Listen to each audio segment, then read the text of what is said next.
quand on a déjà une entreprise, c'est difficile de pivoter. C'est quoi? On est sur de la mutation, comment on fait?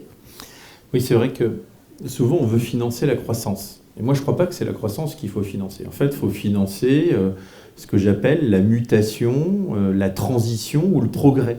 C'est ça qu'il faut financer aujourd'hui.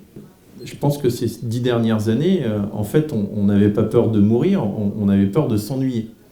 Et on avait tellement peur de s'ennuyer qu'on était rentré dans une consommation par abondance. Vous savez, c'était les fraises en hiver. C'est-à-dire, c'était une consommation par outrance. Il fallait tout le temps, de disponible.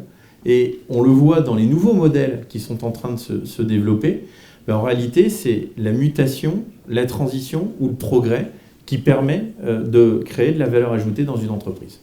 Alors, moi, ce que j'appelle la mutation dans une entreprise, par exemple, on a des établissements qui avaient un restaurant gastronomique et puis qui se sont lancés dans un food truck.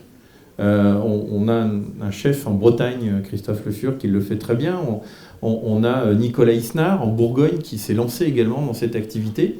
Et lui, le raisonnement qu'il a eu, c'est de dire jusqu'à maintenant, j'ai des clients qui viennent jusqu'à moi, mais j'ai aussi la volonté d'aller moi-même vers les clients. Et surtout, quand je les écoute, ils me disent, mais j'avais envie que tous ces villages qui étaient autour de Dijon, par exemple, pour Nicolas, qui étaient en train, au final, de mourir parce que il n'y avait plus le petit tabac qui était là, il n'y avait plus l'épicier qui était là. Et bien, en l'occurrence, il réenchante une fois par semaine avec son food truck la totalité des petits villages de moins de 1000 habitants et ça fonctionne plutôt bien. Donc ça, c'est une première mutation. J'ai un métier et en réalité, ce métier que je connais, je vais le transposer dans un autre modèle et je vais avoir la possibilité de le faire. On le voit, la vente à emporter a eu un succès aussi et continue d'avoir un succès aujourd'hui, c'en est même structurel, dans certaines activités. La deuxième chose en mutation, c'est que vous avez aussi, par exemple, les dark kitchens. Alors, vous en avez peut-être entendu parler, ça c'est vraiment complètement différent. C'est-à-dire, j'ai des restaurateurs qui viennent à notre rencontre et qui nous disent « Je vais financer la cuisine, mais plus la salle de restaurant. Je vais monter une cuisine et dans laquelle cette cuisine, elle va animer 4, 5, 6 cartes différentes. » C'est-à-dire que dans une même cuisine, il y en a, ils vont, parce qu'ils en ont la compétence, faire des sushis, une cuisine italienne, une cuisine thaïlandaise, enfin que sais-je.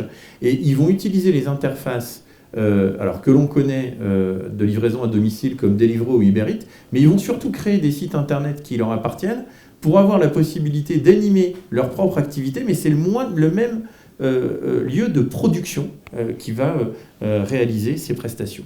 Et donc là, c'est un modèle qui change. Et quand je les écoute, je leur dis, mais pourquoi vous vous développez dessus? Ils me disent, par exemple, on a de plus en plus de mal à trouver des collaborateurs avec des coupures, mais là, je fais travailler mes collaborateurs qu'en journée continue, et j'ai une autre manière aujourd'hui, en tout cas, j'envisage l'avenir sur une logique de mutation. Et puis, enfin, sur les traiteurs et certains restaurateurs, mais les traiteurs surtout, qui longtemps avaient des énormes camions pour faire des manifestations de 500, 600, 1000 personnes, eh bien, sont en train d'inventer des nouveaux modèles dans lesquels ils se lancent dans des petites voitures électriques et où il y a un cuisinier et un serveur pour un maximum de 25 personnes et ils vont faire la cuisine à domicile ou la cuisine dans les entreprises, mais avec de la liaison chaude. C'est-à-dire que souvent les traiteurs, les plateaux repas, c'est de la liaison froide, alors que là, il y a une capacité d'aller chercher de la liaison chaude. Et donc, ils sont en train de réfléchir à des modèles comme ça, très agiles, pour pouvoir le faire. Donc ça, sur l'hôtellerie, en tout cas, sur la restauration, pardon, c'est ce que j'ai repéré aujourd'hui sous l'évolution de la mutation. Justement, sur l'hôtellerie. Alors, l'hôtellerie est plus difficile. L'hôtellerie est plus difficile. Il y a deux éléments que je suis en train de remarquer. D'abord, je le disais tout à l'heure, malheureusement, Paris n'est pas la France au niveau de l'économie touristique. Je rappelle que le mois de septembre à Paris, c'est un taux d'occupation qui... donc, il n'y a que 66% des hôtels qui sont ouverts pour 35% de taux d'occupation. Vous imaginez que le mois de septembre, il est vraiment très délicat. Mais ça veut dire que si 100% des hôtels étaient ouverts, il y avait à peine 20% de taux d'occupation sur tous les hôtels parisiens. Donc là, on le voit bien que sans la clientèle internationale et sans la clientèle d'affaires, évidemment, il faut qu'ils se réinventent. Alors, en revanche, ce n'est pas le même thème sur la partie de province. On le voit, je le disais ce matin, il y a ce que j'appelle l'économie du carpe diem, c'est-à-dire que les week-ends fonctionnent bien. et qu'en l'occurrence, il y a un des marchés qui n'a pas encore été assez investi de mon point de vue, et celui de l'onotourisme. On a eu pendant longtemps des restaurants qui s'étaient lancés dans la gastronomie, puis la gastronomie est devenue de plus en plus belle, puis après il a fallu que l'on prenne la possibilité de prendre soin de soi, donc on a monté des spas et on a augmenté la durée moyenne de séjour. Et bien aujourd'hui, le consommateur, il veut apprendre, il veut être éduqué, il veut raconter des histoires et il veut le traduire à travers le vin.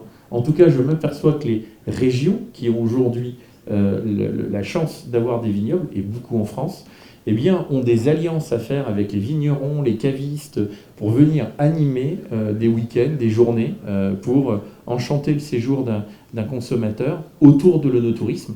Je crois même que certains restaurants doivent aussi se lancer dans cette activité-là, en animant, je ne sais pas, moi par exemple le jeudi, à partir de 10h30 ou 11h, une sorte de master class autour du vin, et puis après ça va sur un déjeuner ou un samedi. Enfin, ce que je veux dire, c'est qu'il y a vraiment une animation à développer dessus.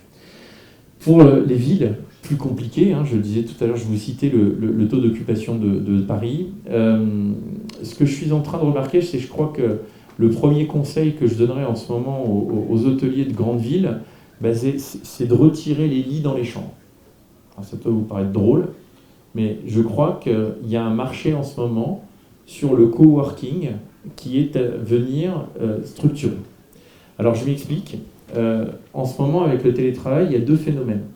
Vous avez des entreprises qui définitivement ont complètement arrêté le bail aujourd'hui de leur location de bureau, mais ils ont besoin de revenir à du présentiel avec leurs collaborateurs, donc là c'est de la salle de réunion.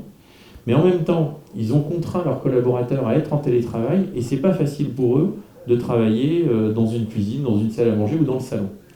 Et en fait, je crois qu'il y a la possibilité de transformer certaines chambres en mini-bureaux où, eh bien, peut-être une semaine ou 10 jours, eh bien, les personnes en télétravail, au lieu de travailler chez eux, travailleront eh bien, dans ces salles, ou en tout cas dans ces chambres qui seraient réinventées. Alors évidemment, ce ne sera pas le prix moyen d'une nuit, mais si le taux d'occupation est à 35%, eh bien, pourquoi pas prendre le risque sur 5-6 chambres et d'arriver à les transformer en ce moment sur cette activité.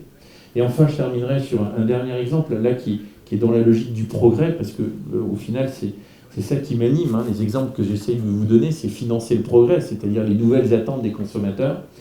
Je crois que certains lieux, des hôtels séminaires par exemple, ou des hôtels de grande capacité, ont à se lancer dans ce que j'appelle de la location à long terme.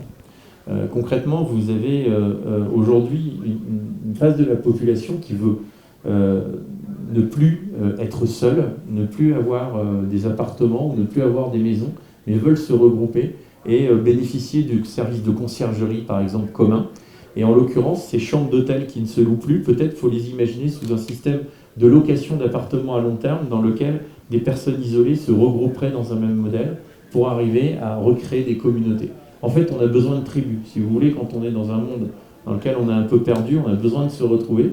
Et je crois que peut-être une chambre d'hôtel, il faudra peut-être en prendre deux, mais si on est vraiment sur un progrès et une transformation complète de son hôtel, je pense qu'il y a un marché entre des personnes qui ont entre 50 et 65 ans, qui aujourd'hui, parce que beaucoup de personnes ont par exemple divorcé, se retrouvent seules, ont envie d'avoir des services et plus de s'occuper de rien. Et là, je crois que l'hôtellerie a peut-être quelque chose à louer. C'est pas de la résidence, si vous voulez, mais je pressens qu'il y a peut-être un marché sur ce thème. Donc voilà, en tout cas, l'hôtellerie, il existe aussi des solutions. La restauration peut être plus agile et trouve, je disais, à travers les food trucks ou la vente emportée, déjà des nouveaux chiffres d'affaires. L'hôtellerie est un peu plus long parce qu'il faut transformer les éléments, mais déjà le coworking peut être une solution.